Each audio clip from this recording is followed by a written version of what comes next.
Merci Seigneur Jésus.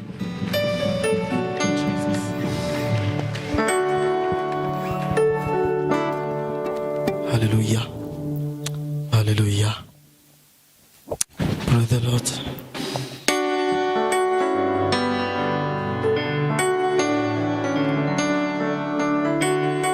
À l'exemple de Manche d'Orient, qui a aperçu une toile, ils sont venus adorer le roi des rois. Les bergers de Bethléem ont appris la bonne nouvelle.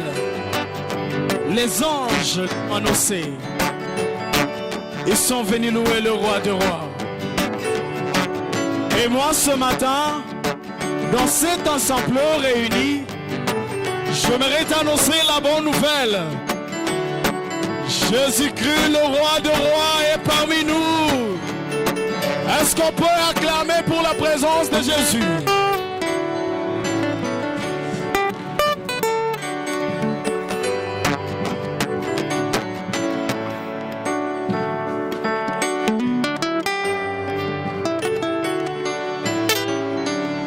Unipeleke kwa Baba mbinguni, nione ukombozi.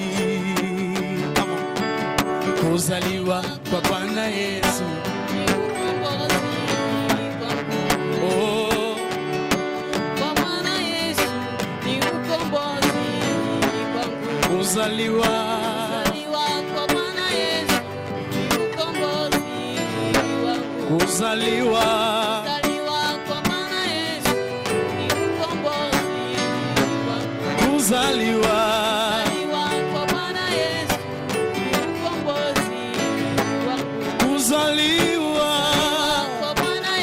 avec certitude. Kuzaliwa baba kuzaliwa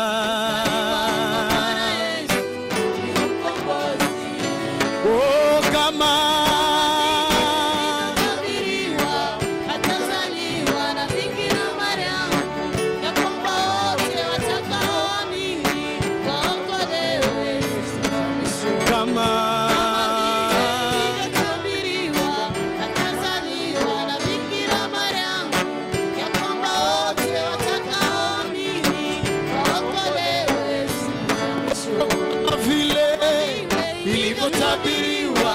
atazaliwa na Bikira Mariamu, ya kwamba wote watakaoamini waokolewe. Si tu crois, tu peux acclamer le nom de Jésus. Jésus qui est parmi nous, qui est venu pour sauver le monde. Alléluia. Oh, kuzaliwa ni ukombozi. Kuzaliwa kwa Bwana Yesu ni ukombozi wangu. Kuzaliwa kwake Yesu ni ukombozi wangu. Kuzaliwa kwake Bwana Yesu, Bwana oh kama ilivyotabiriwa atazaliwa na Bikira Mariamu, ya kwamba wote watakaoamini waokolewe siku za mwisho. Oh kama ilivyotabiriwa atazaliwa na Bikira Mariamu, ya kwamba wote watakaoamini waokolewe siku za mwisho. Haleluya. Wenye imani waliona nyota na walishangilia walipoiona. Wenye imani waliona nyota, washangilia walipomona. Kuzaliwa kwa Bwana Yesu ni ukombozi wangu. Kuzaliwa kwa Bwana Yesu ni ukombozi wangu. Kuzaliwa kwake Yesu ni ukombozi wangu. Kuzaliwa kwake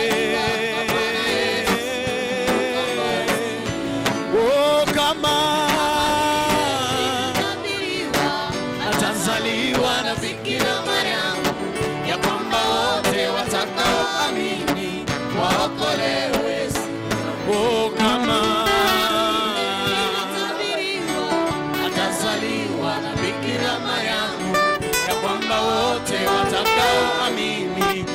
waokolewe. Oh, kama vile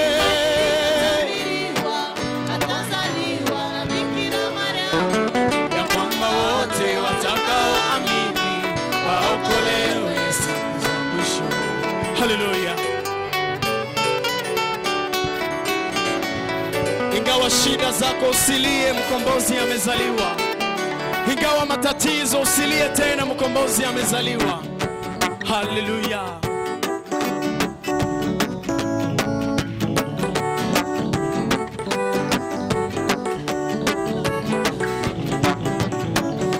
Mwenye imani, wenye kufiwa, wenye huzuni, wenye kilio, na masikini na matajiri, usilie, usilie, usilie, Yesu kazaliwa. Yote usilie, usilie, Yesu kazaliwa. Yote usilie, usilie, Yesu kazaliwa. Yote usilie, usilie, Yesu kazaliwa. Oh yes. Tunaweza kushangilia jina la Yesu ambaye yuko katikati yetu. Haleluya. Oh, nyote usilie, usilie, Yesu kazaliwa. Nyote usilie, nyote usilie, oh, nyote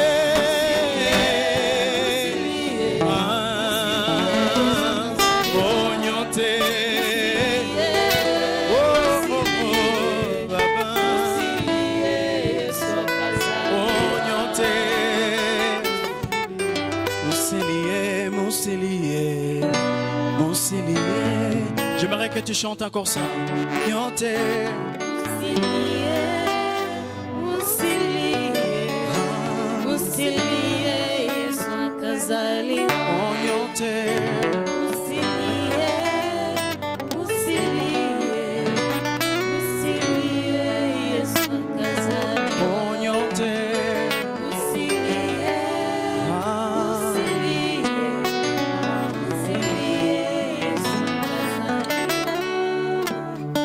le Sauveur nous est né.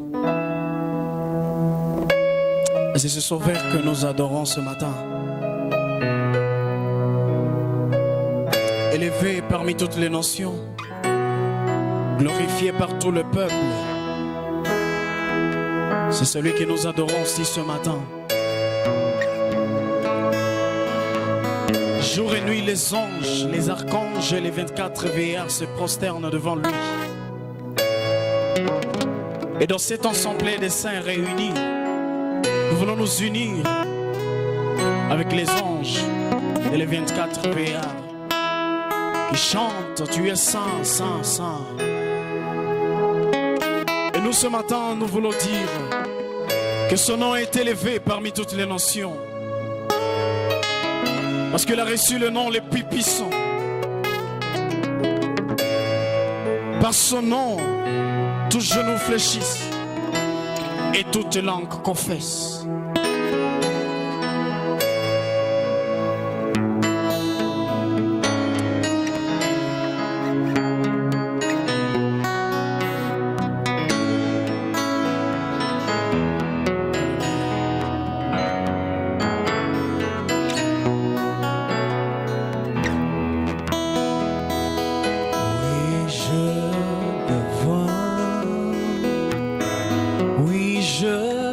Le vois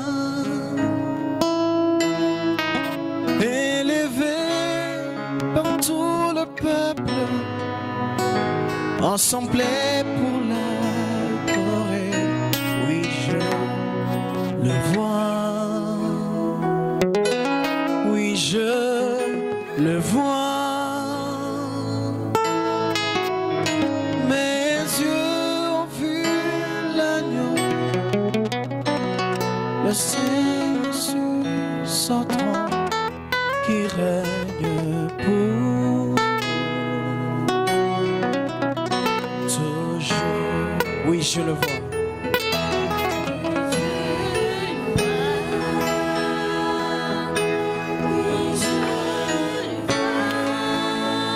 Élevé par tout le peuple.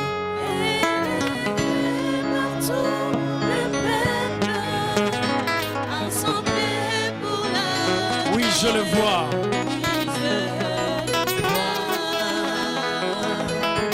Oui, je le vois. Les yeux l'ont vu.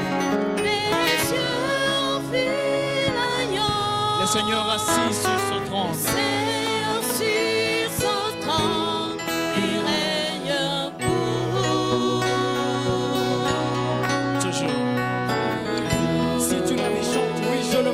Je le vois.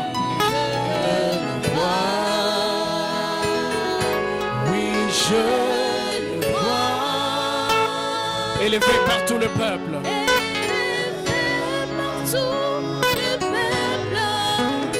Ensemble pour la.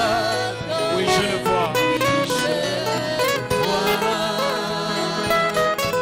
Oui, je le vois.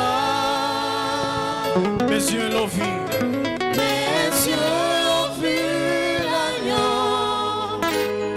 Le Seigneur sur son trône, il règne pour.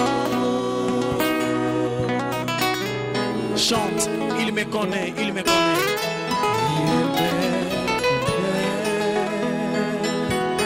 Il me connaît.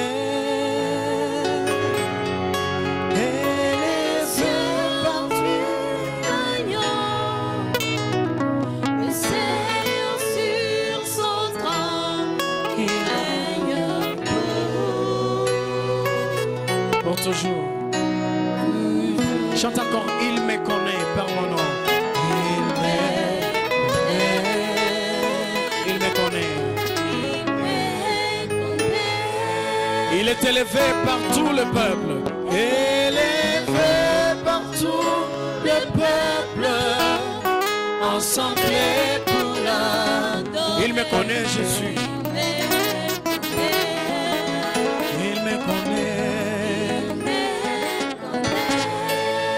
Mes yeux l'ont vu, mes yeux l'ont vu. Mes yeux ont vu l'agneau. Le Seigneur sur son trône. Le Seigneur sur son trône. Il règne pour toujours. Chante avec certitude qu'il te connaît par son nom. Il connaît mes faiblesses par mon nom. Il me connaît par mon nom. Il connaît ma force. Il connaît mes faiblesses afin de me fortifier. Il me connaît.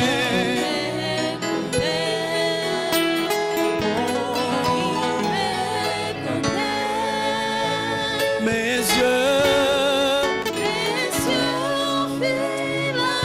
le Seigneur assis.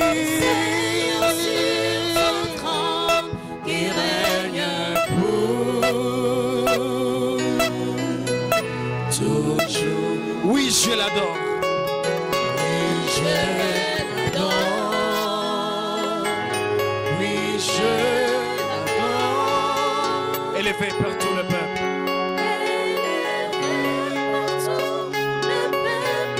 Ensemble pour l'adorer.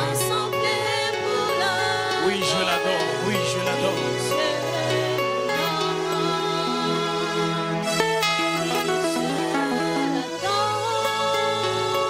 Mes yeux.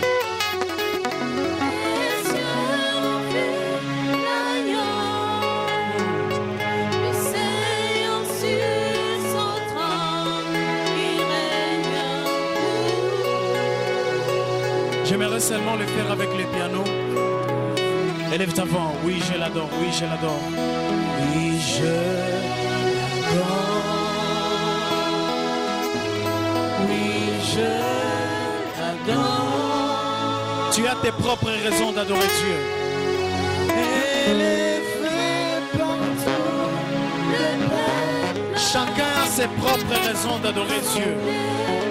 C'est pourquoi j'aimerais que tu chantes avec certitude. Oui, je danse. Oui, je la danse. Mes yeux l'ont vu.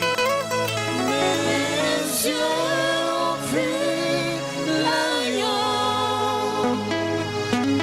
Le Seigneur sur son trône qui règne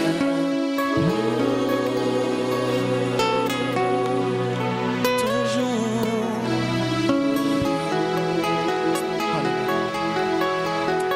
Le trône nous remplit d'assurance.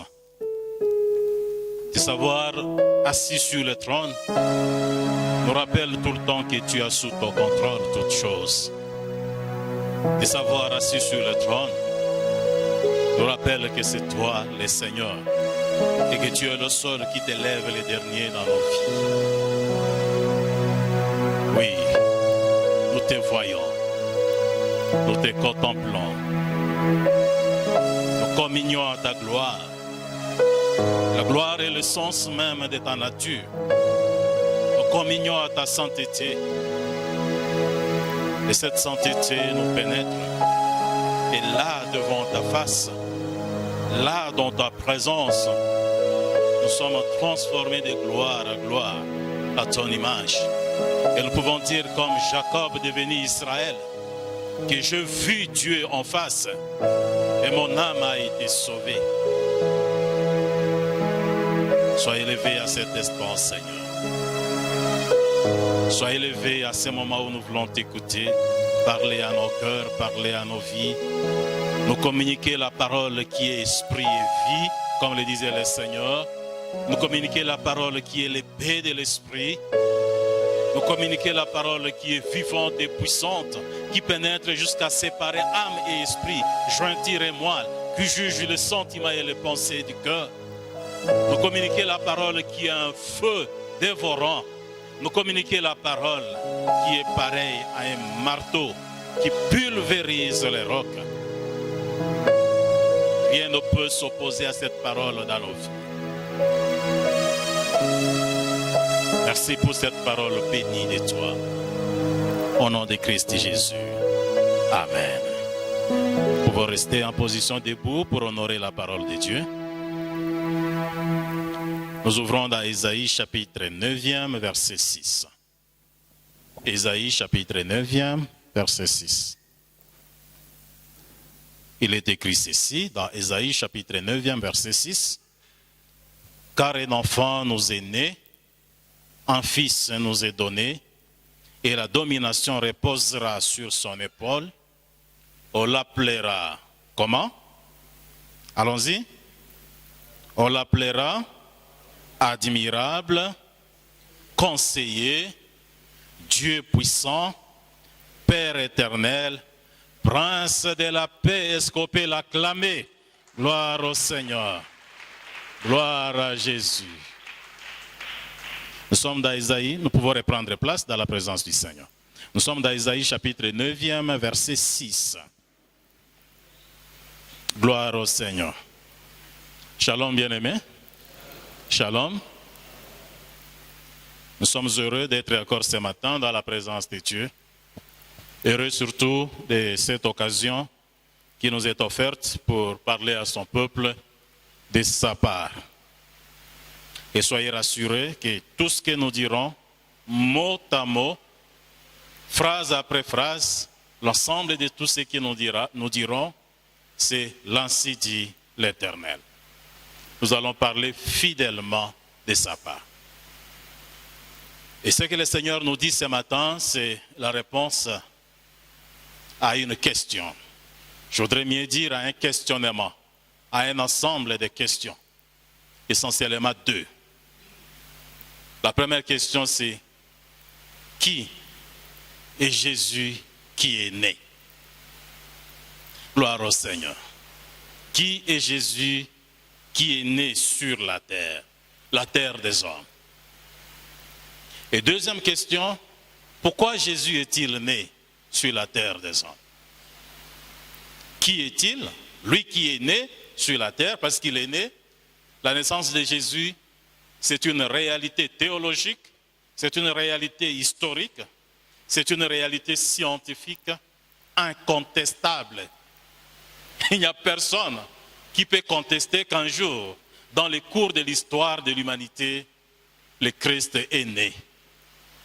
Parce que quand il est né, il a tout chamboulé. Quand il est né, le temps s'est arrêté. Quand il est né, tout a repris à zéro. On a cessé de compter le temps. Le temps s'est arrêté. Et quand il est né, on a recommencé à compter le temps. Parce que c'est lui, l'alpha et l'oméga. Et c'est une réalité incontestable. Si nous disons aujourd'hui que nous sommes à l'an 2021, c'est 2021 après Jésus-Christ. Il y en a qui ont vécu avant sa naissance.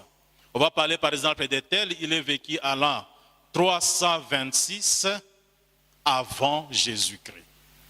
Parce que c'est lui la référence. Il existe avant le temps, il existe après le temps. Parce qu'il est éternel. Avec lui, le temps prend fin. Avec lui, le temps commence également. Gloire au Seigneur.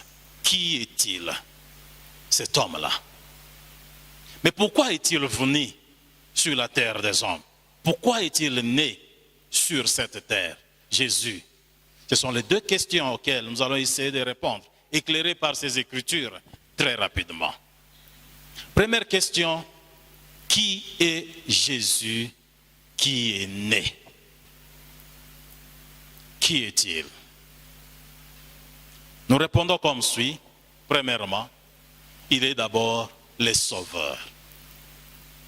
Celui qui est né est le Sauveur. Pour expliquer ce que c'est le Sauveur, je vais l'expliquer de deux manières. Comme Sauveur, cela signifie celui qui est la solution, celui qui est la réponse en toutes choses. Sauveur signifie celui qui est la solution, il est la réponse à toutes choses. La chose dont il est question ici, quand on parle de solution, ça signifie que ce soit un problème. Quand on parle de réponse, ça signifie que ce soit une question. Il est la réponse en toutes choses. Il est la solution en toutes choses, à tout problème. Je ne sais pas comment s'appelle ton problème. Dans le langage des Écritures, le problème ne se définit pas comme dans le langage des hommes. Parfois, dans le langage des hommes, une définition, par exemple, des problèmes, c'est l'absence de solution. Mais dans le langage de la foi, dans le langage de ceux qui sont sauvés, un problème est juste une situation inconfortable qui doit être redressée. C'est juste une situation inconfortable, mais cette situation doit être redressée. Et qui est celui qui redresse cette situation inconfortable? C'est le Sauveur. Il n'y a pas une et une seule situation inconfortable qui n'est pas en mesure de résoudre. Lui, Jésus, le Sauveur. Il est la réponse à l'ensemble des questions que les hommes se posent. Peut-être que ces problèmes-là, ça s'appelle maladie. Jésus est né pour résoudre ces problèmes-là. Il est né pour guérir les malades. La Bible dit, il a porté nos infirmités. Il s'est chargé de nos douleurs et de nos maladies. Et par ses meurtrissures, nous avons été guéris. Peut-être ce problème, c'est la pauvreté. La Bible dit, des riches qu'il était, il s'est fait pauvre, afin que nous soyons enrichis. je n'ai pas le droit d'être pauvre. Et je ne dois pas être pauvre. Je vous ai défini le problème dans le langage de ceux qui sont sauvés. Dans le langage de la foi, je vous ai défini le problème comme étant une situation inconfortable qui doit être redressée. Je n'ai pas dit qui peut être redressée. C'est une situation qui doit être redressée. Si le problème c'est la pauvreté, je vous ai dit, ce problème doit être redressé. Parce qu'il s'est fait pauvre. Il a assumé la pauvreté. Il est né dans la pauvreté. Alingala on dit, abotami na katina eli eloya nyama. Quand on vous dit ça en français, ça, on arrange ça. On dit étable. Ça sent beau. Hein? Quand on dit étable, est-ce que c'est un mauvais mot? Mais en lingala, on dit Eli Eloya Nyama. En swahili, on dit ça aussi bien. Pangola Nyama. Ça, c'est encore. Quand on dit Eli Eloya Nyama, ça signifie là où on nourrit les bêtes. C'est là qu'il est né, dans l'extrême pauvreté. Pour payer l'impôt, il fallait un miracle. Le tout dernier des impôts. Le tout dernier là. Paco. Comme $1 pour payer ça, il fallait un miracle. Et le miracle consistait à quoi? À pêcher un poisson et sortir une pièce de monnaie pour payer l'impôt. Parce que lui, il pouvait trouver l'argent où? Un jeune homme m'a dit, je te suivrai partout. Toi, tu vas me suivre partout. Les renards ont des nids. Les oiseaux, en fait, les renards ont des tanières. Les oiseaux ont des nids. Mais le Fils de l'homme n'a même pas où mettre sa tête. Il était un enfant de la rue. Shege Maïbobo. Tu vas suivre quelqu'un comme ça, Utaishi Anaewapi. Il a assumé la pauvreté. Lorsqu'il fallait mourir, il fallait quand même qu'il puisse laisser un logement, un logis à sa maman. Est-ce que lui, il avait même les moyens de construire un logement à sa maman? Il a confié sa maman à l'un de ses disciples. Parce qu'il ne savait pas où est-ce qu'il allait laisser sa maman. Fils, voici ta mère. Mère, voici ton fils. Il a tout ça pour rien. Hein? Lui, des riches qu'il était, il s'est fait pauvre comme ça pour rien, pour que moi je demeure pauvre? Non. Pour que nous soyons enrichis. Si le problème, ça s'appelle malédiction, la Bible dit, il s'est fait malédiction. La croix, c'est le supplice. La croix, c'est la punition de ceux qui sont maudits. Maudit soit celui qui est mort sur la croix. Il s'est fait malédiction. Il a assumé, il a porté toutes nos malédictions. Afin que nous soyons bénédictions et que nous soyons bénis. C'est quoi le problème? Jésus qui est né, qui est-il? Il est le Sauveur.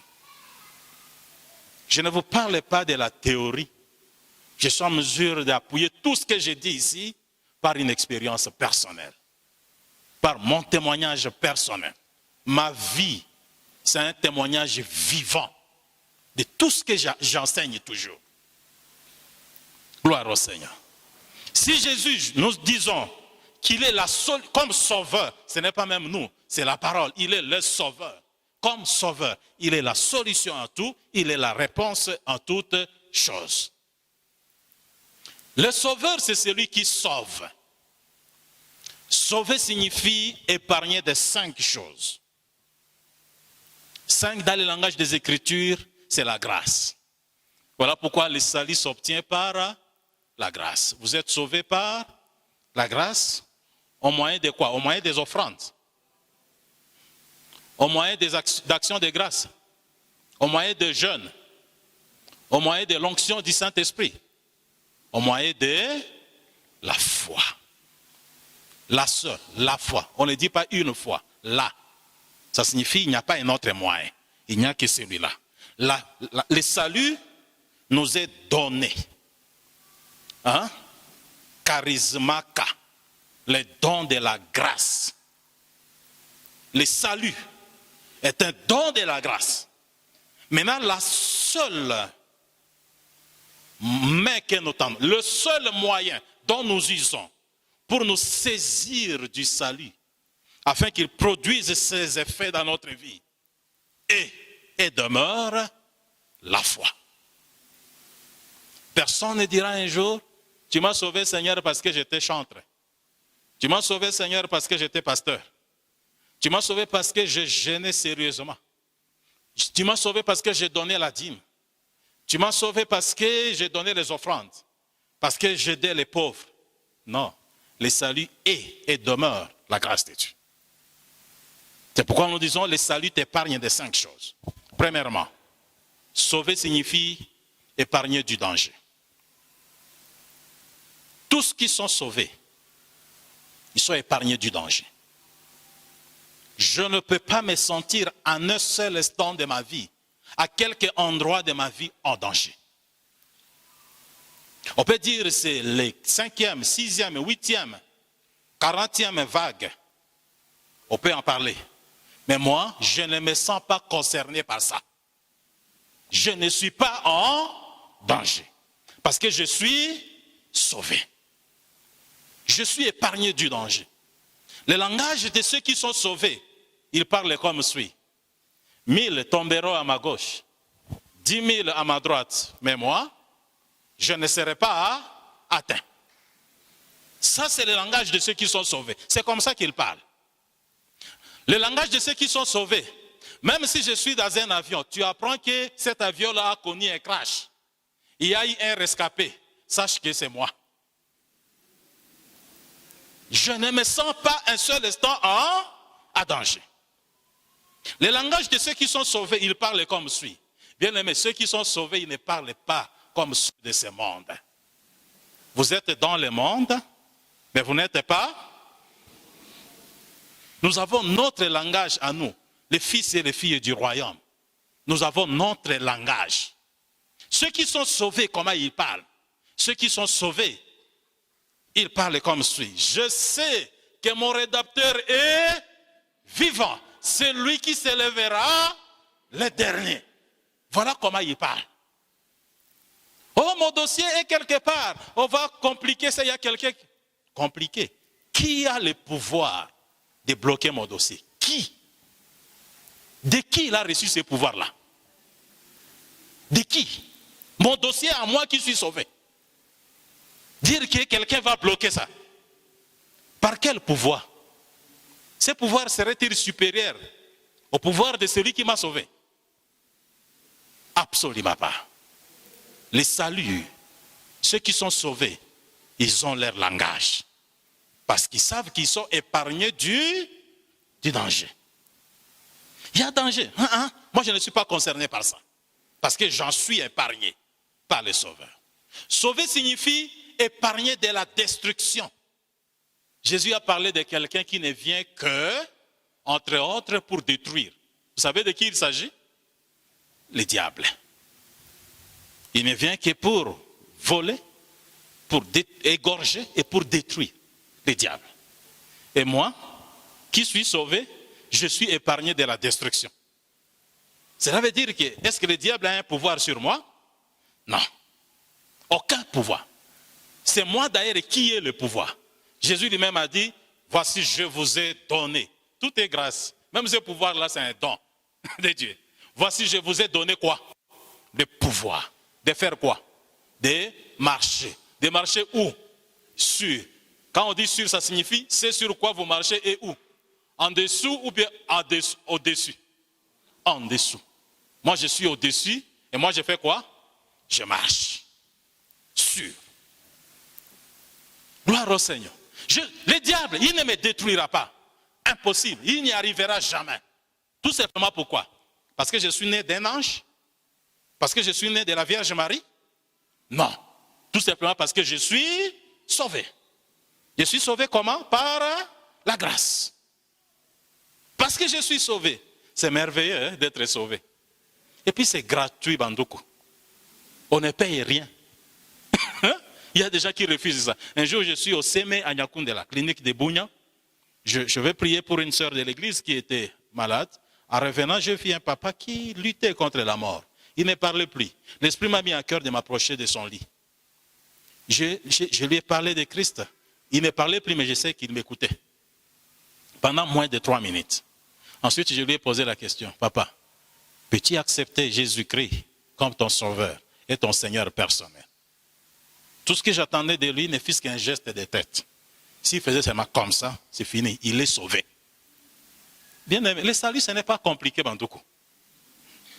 Hein? Ce n'est pas compliqué.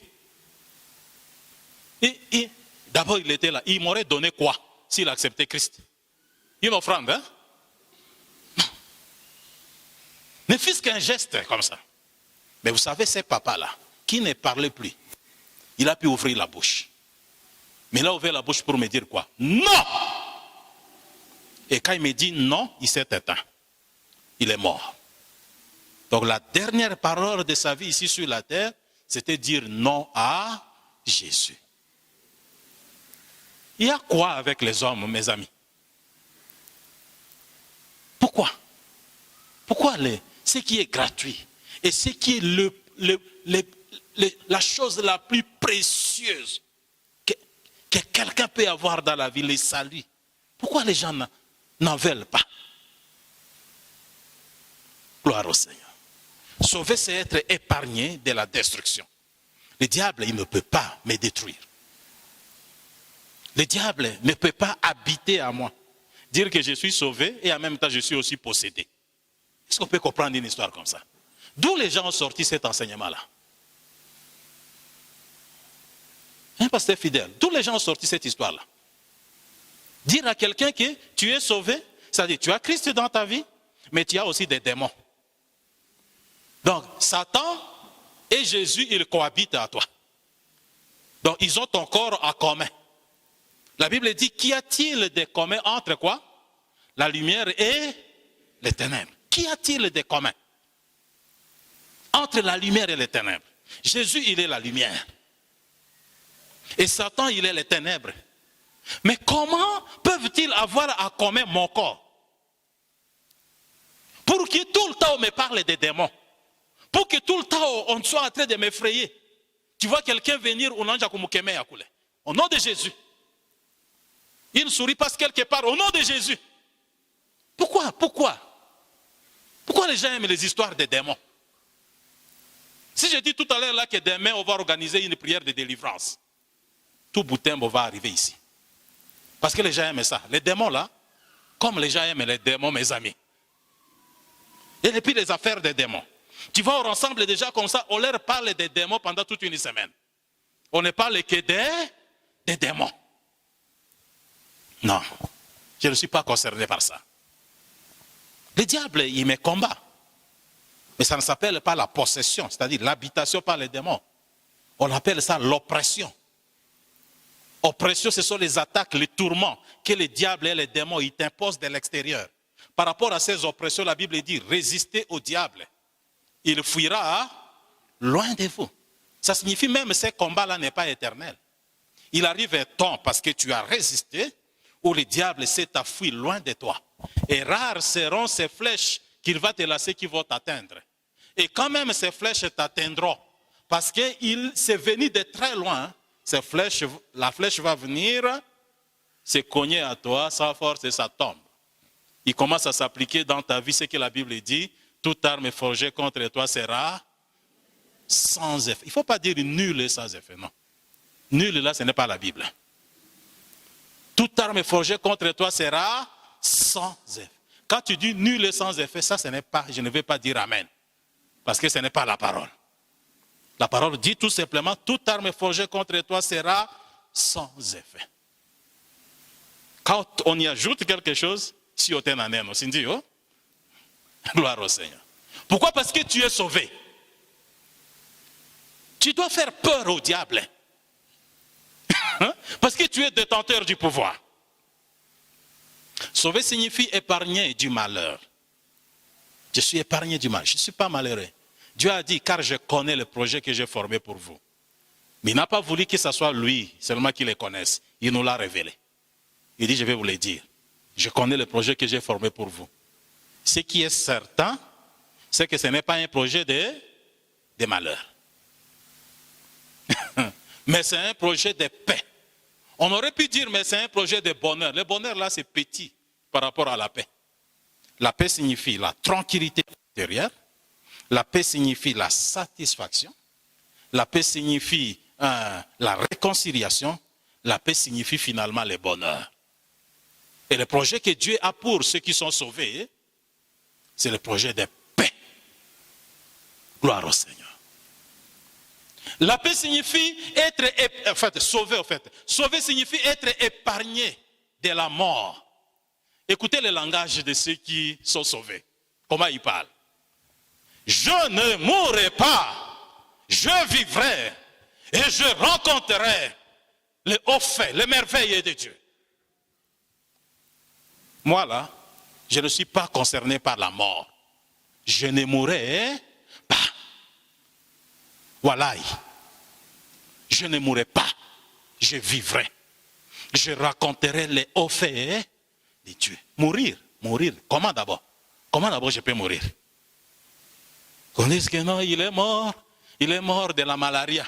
Il a souffert de la malaria pendant 2-3 jours. On l'a amené à l'hôpital. Ensuite, il est mort. Qu'est-ce qu'il a tué? La malaria. La malaria me tuait moi. Qui a donné ces pouvoirs-là à la malaria pour me tuer? Qui a donné ces pouvoirs-là?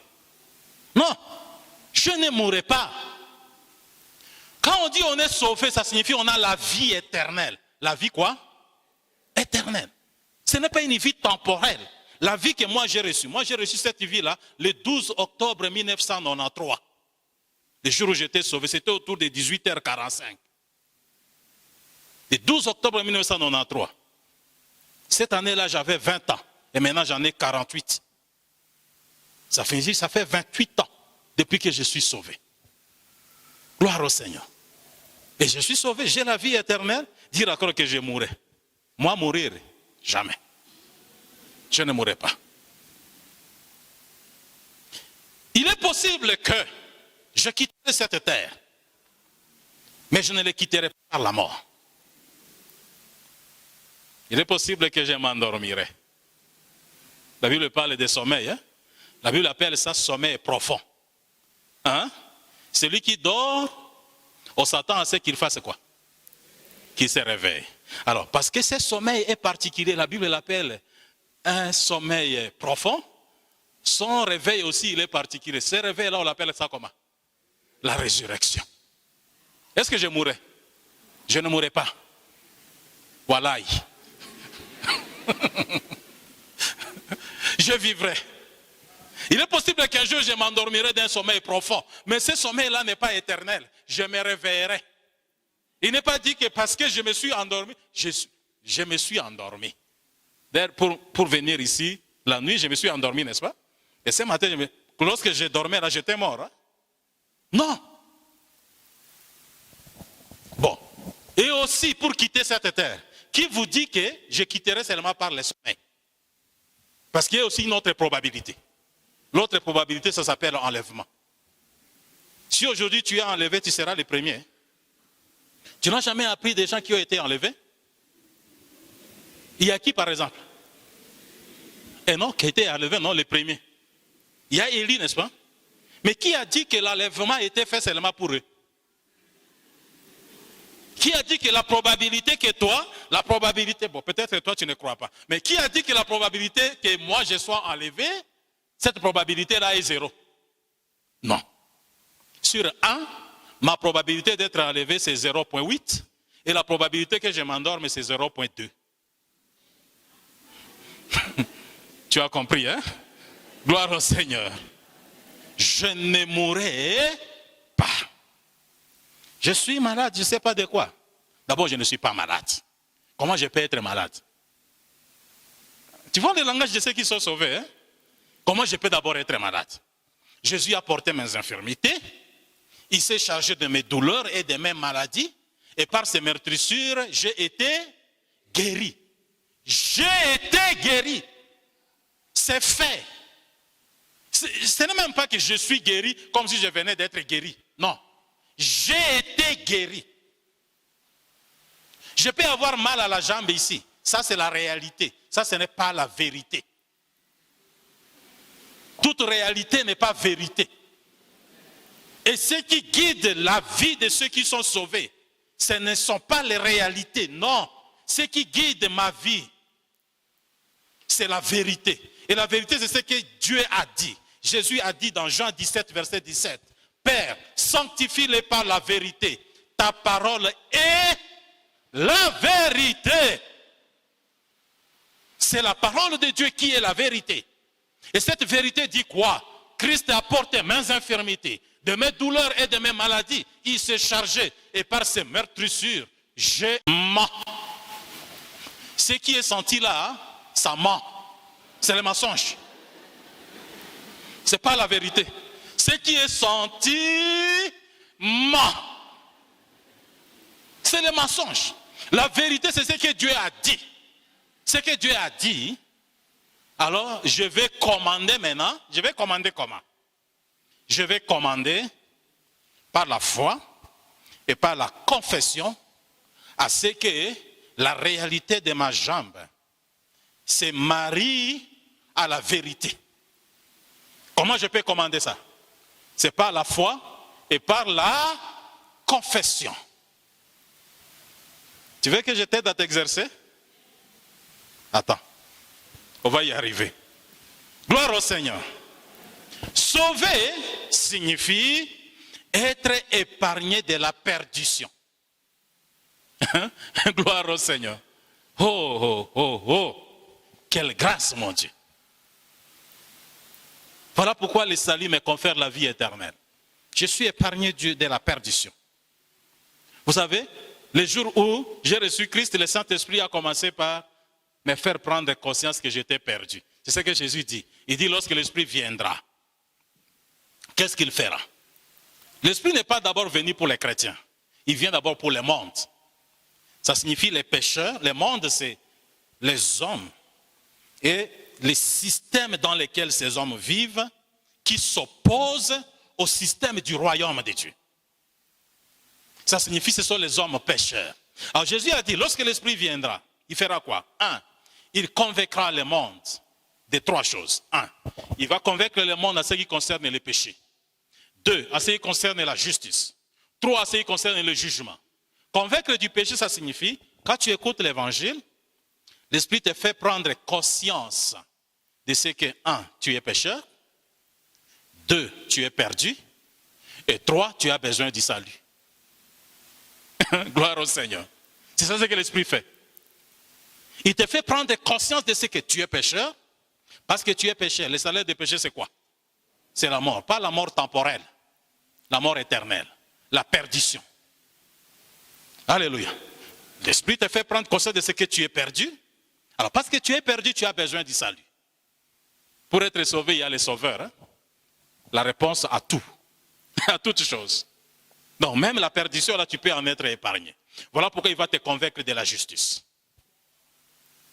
Il va te dire que pour être justifié, si tu veux être justifié, tu veux être acquitté de ta culpabilité, tu veux que tu ne payes plus les conséquences de tes péchés, accepte Jésus. C'est ça convaincre de la justice.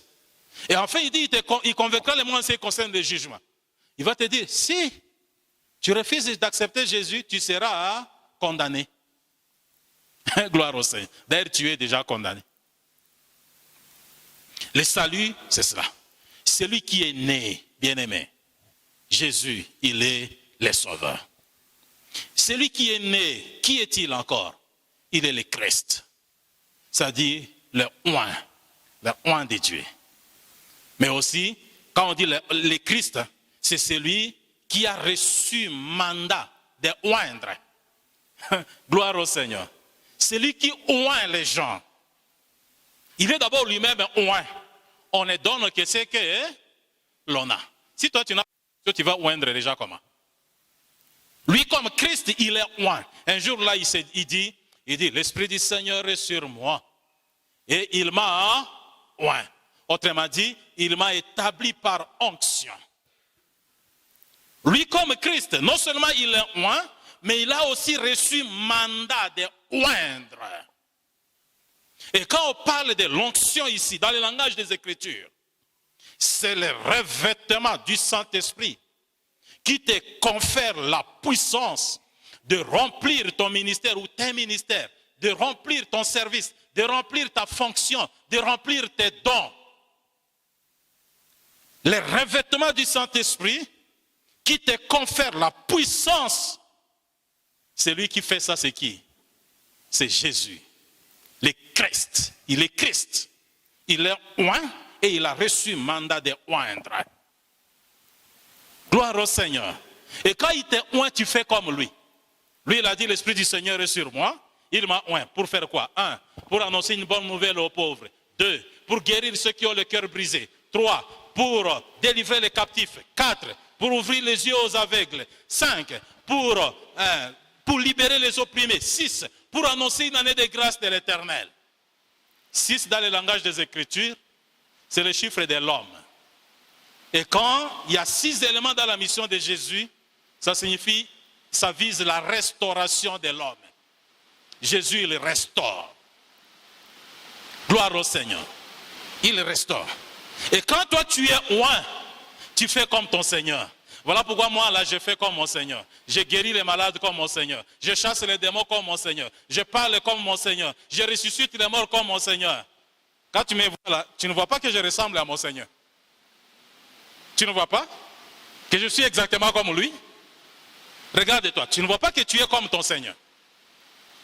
Tu vois? Hein? Mais moi je suis comme mon Seigneur. Je peux encore te dire comment. Lui, la pierre vivante, il a fait de nous des pierres vivantes. J'ai la nature de mon Seigneur. Lui, pierre vivante, il a fait de moi pierre vivante. Lui, souverain sacrificateur, il a fait de moi sacrificateur.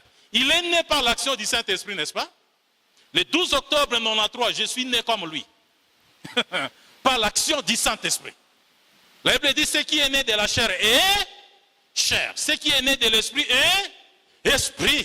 Je suis un esprit dans un corps. L'esprit dans un corps. Voilà pourquoi je ne mourrai pas. L'esprit ne meurt pas.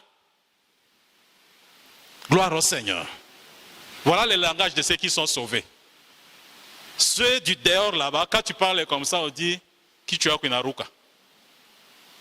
Mais pourtant, c'est ça la vérité. Celui qui est né, qui est-il? Il est le Seigneur. Il est le Seigneur. Quand on dit il est le Seigneur, ça signifie c'est celui qui a les rangs le plus élevé. Il a les rangs le plus élevés. Voilà pourquoi Paul va dire qu'il a reçu le nom qui est au-dessus de tout nom. De manière à ce qu'au nom de Jésus, tout genou ploie dans les cieux, sur la terre et dans les lieux infernaux. Et que toute langue proclame que Jésus-Christ, il est Seigneur à la gloire de Dieu le Père. Celui qui est né, il est le Seigneur. Il a reçu le rang le plus élevé. La Bible dit Dieu l'a souverainement élevé. Il lui a donné le nom qui est au-dessus de tout nom. Il est souverainement élevé, la Bible dit, au-dessus de toute domination, de toute autorité, de toute souveraineté, de toute principauté, au-dessus de tout nom qui se peut nommer, non seulement dans les siècles présents, mais encore dans les siècles à venir. C'est celui-là qui est né. Il est où? Il est dans ma vie. Il est là. Alors si Jésus-Christ est Seigneur, ça signifie quoi? Rien n'échappe à son contrôle. Voilà pourquoi je pourrais dire, je sais que mon rédacteur est vivant. C'est lui qui s'élèvera les derniers. Parce que c'est lui qui contrôle tout. Je l'ai accepté comme mon sauveur et comme mon Seigneur. Qui est-il celui qui est né? Dans le texte que nous avons lu, Ésaïe chapitre 9, verset 6, la Bible dit premièrement, il est l'admirable. Quand on dit admirable, ça signifie seulement adorable. Gloire au Seigneur. Un jour là, après sa résurrection, il avait recommandé aux disciples que nous allons nous rencontrer quelque part, sur le mont des Oliviers. Et il se retrouve là-bas.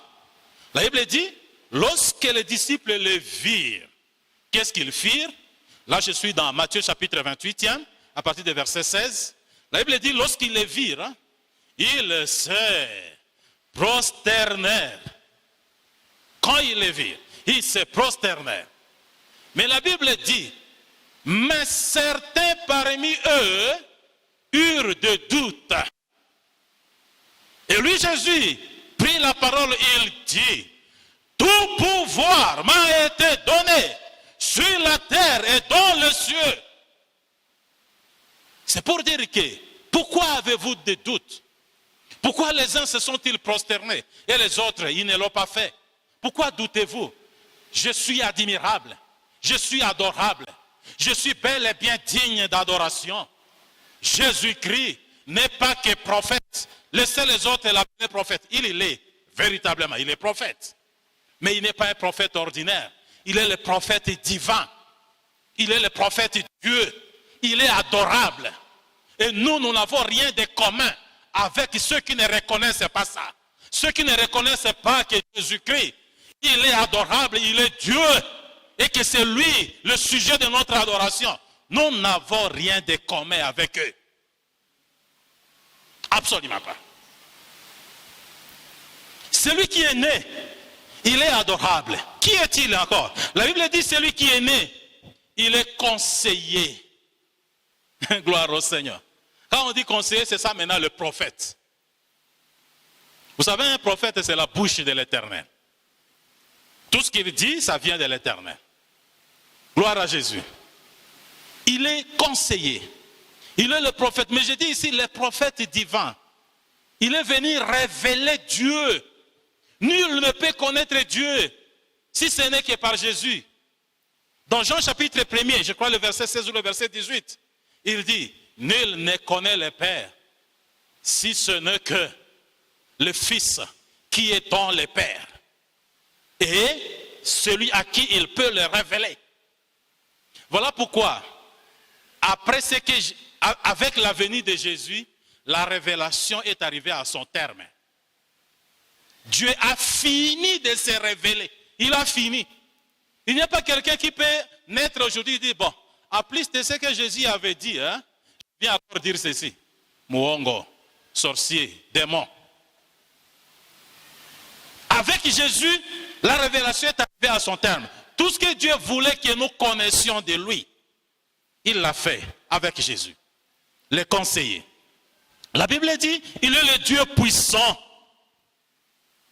Il est le Dieu puissant. On l'appelle El Gibor. Ça signifie, ayant tout pouvoir en vertu de sa nature divine. Voilà pourquoi il avait dit, tout pouvoir m'a été donné. En vertu de sa nature divine, il a tout pouvoir. Bien aimé, avoir Jésus dans sa vie, c'est merveilleux. Combien de chrétiens ont peur? Je dis toujours que ça m'énerve, et souvent moi j'en parle. Quand on met l'église dans la société civile, non, nous ne faisons pas partie de la société civile. L'église, c'est un pouvoir. Dans un pays, il y a 3 types de pouvoirs. Il y a le pouvoir politique, il y a le pouvoir prophétique, et puis il y a le pouvoir civil, ou le pouvoir populaire. Nous sommes du pouvoir prophétique. C'est un pouvoir divin. L'église ne fait pas partie de la société civile. Et puis, nous devons cesser, nous devons œuvrer à cela. Qu'on cesse de nous mêler avec la société civile. Non. Nous ne faisons pas partie de nous faisons partie d'un pouvoir, le pouvoir prophétique. C'est un pouvoir divin. Par exemple, moi, là, je suis pasteur, que je laisse le pastorat, que je devienne député. Député, là, c'est petit par rapport à mon pouvoir. Non. Absolument pas. Des fois, quand j'en parle, les gens pensent que c'est parce que je vais devenir politicien.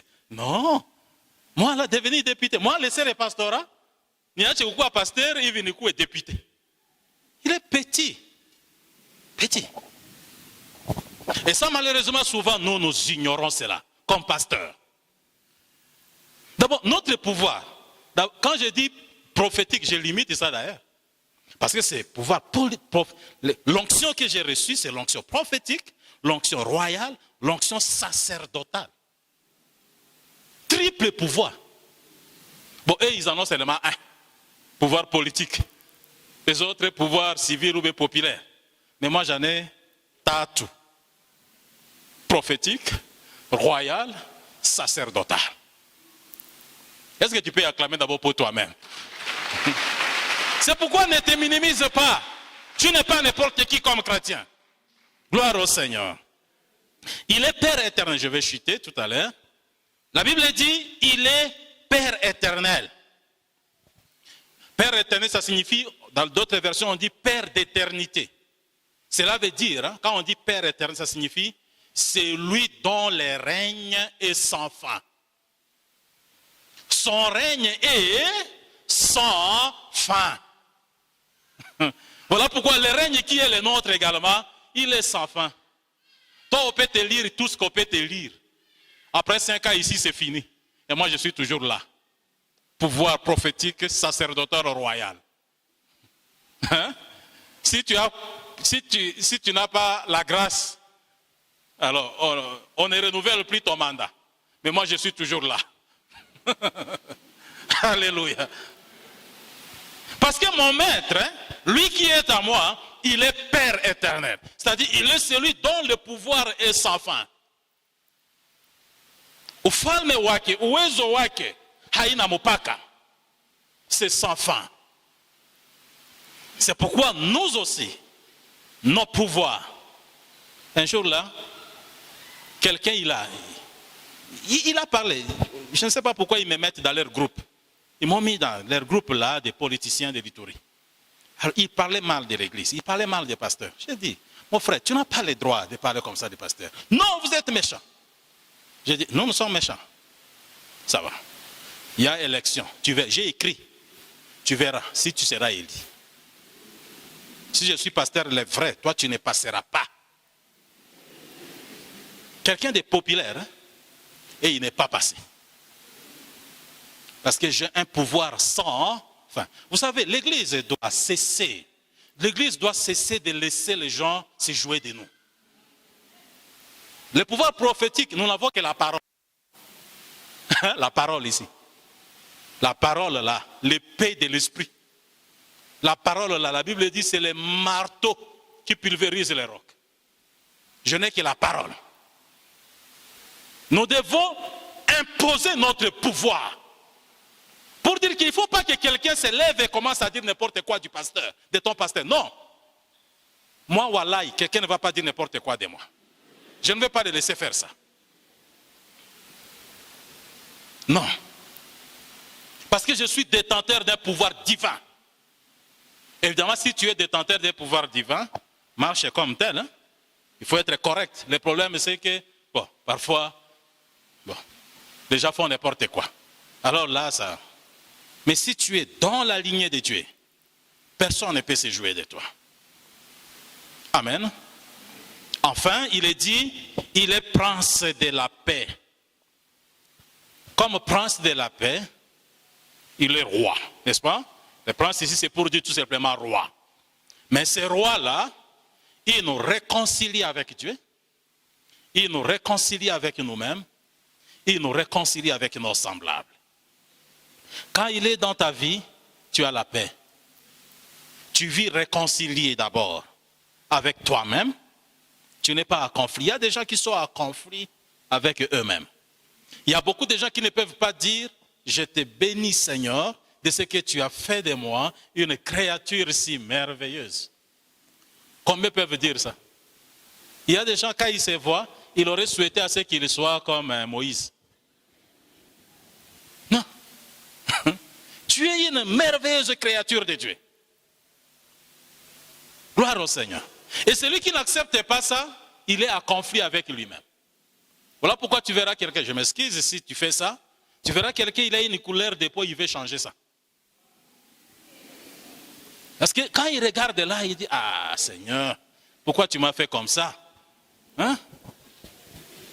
Pourquoi tu m'as fait comme ça? Je voulais être choco comme cette maman ici. C'est pourquoi il va chercher. Ça, c'est quelqu'un qui n'a pas la paix. Ça, c'est quelqu'un qui est en conflit. Il n'est pas en conflit avec quelqu'un d'autre, il est en conflit avec lui-même et il est en conflit avec son Créateur. Parce qu'il a dit, mais Seigneur, pourquoi? Tu es injuste. Pourquoi tu ne m'as pas créé blanc ou bien des teints clairs comme les autres? Alors, comme tu ne l'as pas fait, moi je vais commander maintenant. Mon corps a devenu comme ça. Non, quand tu as Christ, hein, tu te regardes là, ça, Mungu amenifanya kano. Amen. Comme prince de la paix, il te réconcilie avec tes semblables. Tu ne peux pas avoir Christ dans ta vie et tu es en conflit avec les autres. Non, ça n'existe pas. Tu ne peux pas avoir Christ dans ta vie et je disais, la paix, ce n'est pas seulement la réconciliation, mais c'est aussi la satisfaction. C'est aussi la tranquillité intérieure.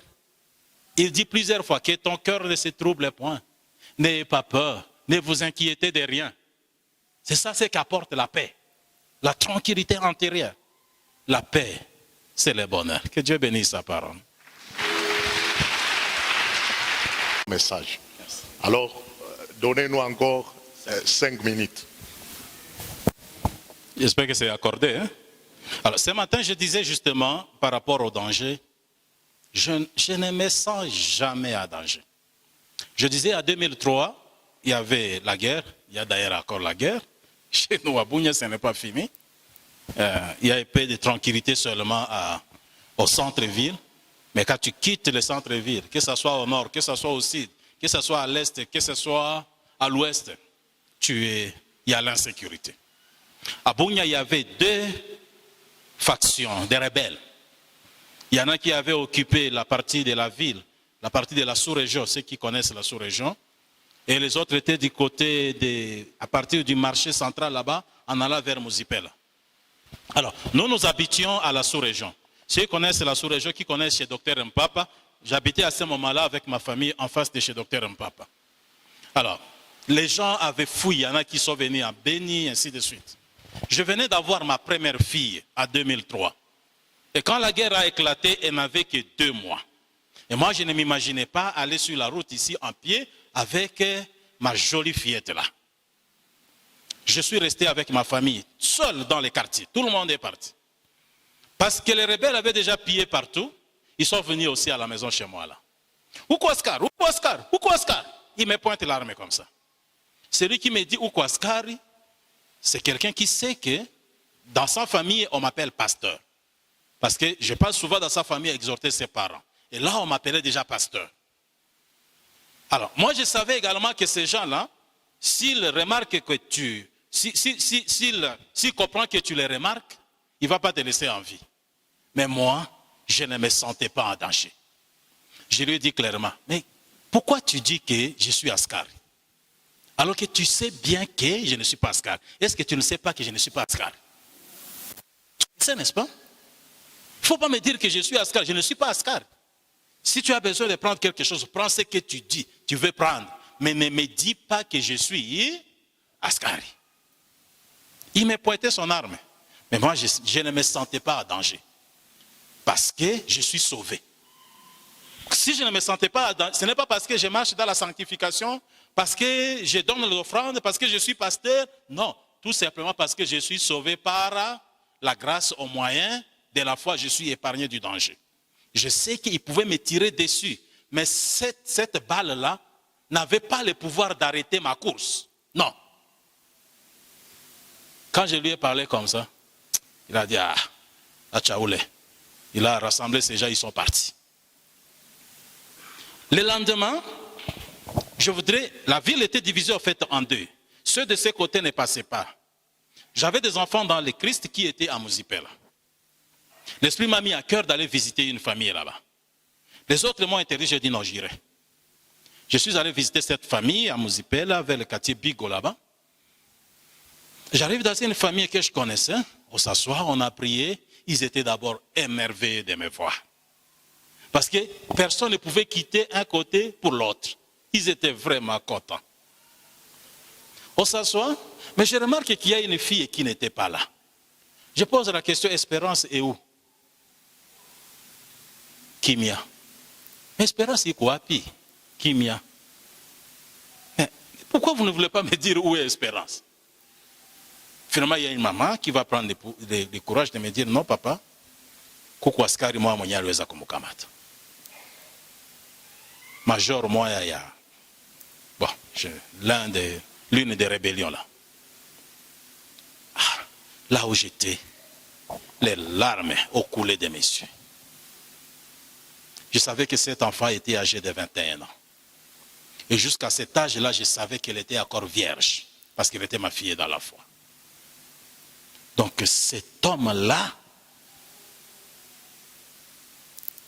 il est venu prendre ma fille et la suyer. Ma fille est dans la foi. J'ai posé la question, elle est où? On me dit non, ils habitent vers Bado.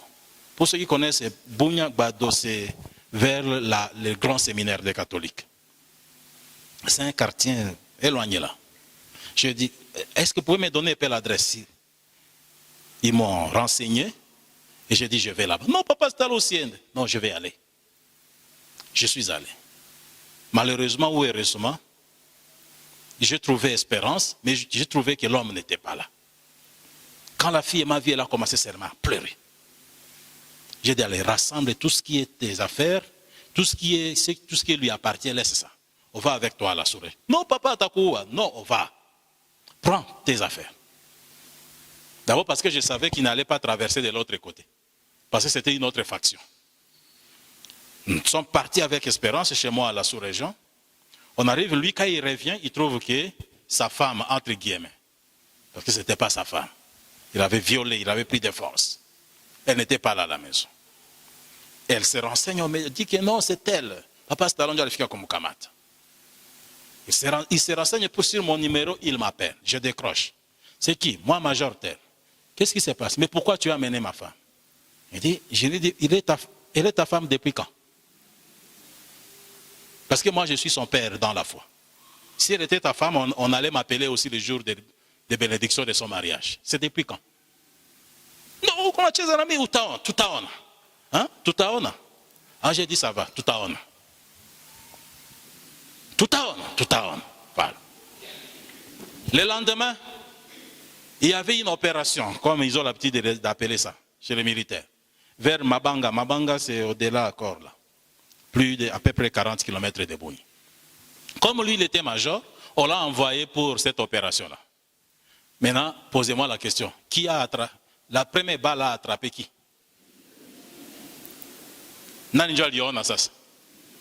C'est lui. C'est pour dire tout simplement quoi?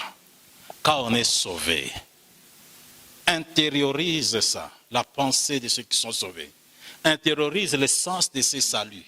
Que je suis épargné du danger et que personne n'est effrayé. Amen.